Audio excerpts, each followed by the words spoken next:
Teu nome é quem? Osvaldo. Osvaldo Ezequiel. Tens quantos anos? 10. Sim, senhor. Você vive aqui, né? Saíste do Mocanda qual dia? Já esqueceste? Osvaldo Ezequiel.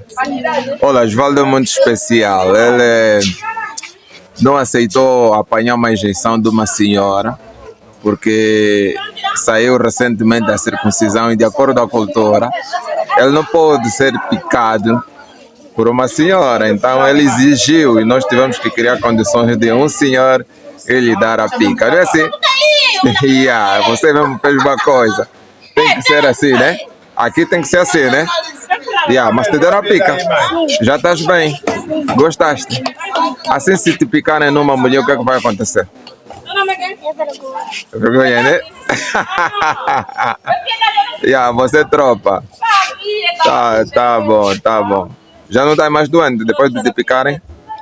Já ficaste bem, né? Sim. Tá bom. Teu nome é Ezequiel? Sim. Ezequiel quem? Ezequiel. Osvaldo Ezequiel, né? Nome do Mocanda é quem? Gerson. Gerson, né? Teu nome é Ezequiel Osvaldo. Mas já no Mocanda, Osvaldo Ezequiel. No Mocanda é Gelson. Quando sai da circuncisão, ele escolhe um outro nome que acha mais interessante para ele. E no caso, você escolheu Gelson, né? Sim, senhor. Bom, Gelson. Tá fixe. Aquele pai que te picou, já não sentiste vergonha, né? Sim. Tá bom. É vergonha ou porque senão vais ficar burro? É por vergonha, né? Não, fala que senão vais ficar burro. É por vergonha, né?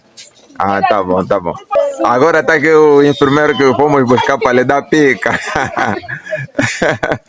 Esse é o enfermeiro que conseguiu resolver o problema aqui. Nós estávamos numa situação complicada. O Osvaldo exigiu, mas graças a Deus encontramos um outro enfermeiro que ajudou. Posso pôr na internet? Para as pessoas saberem que nós aqui os chocos é assim, mulher não dá pica ao homem, né? Tá fixe, valeu. Tchau.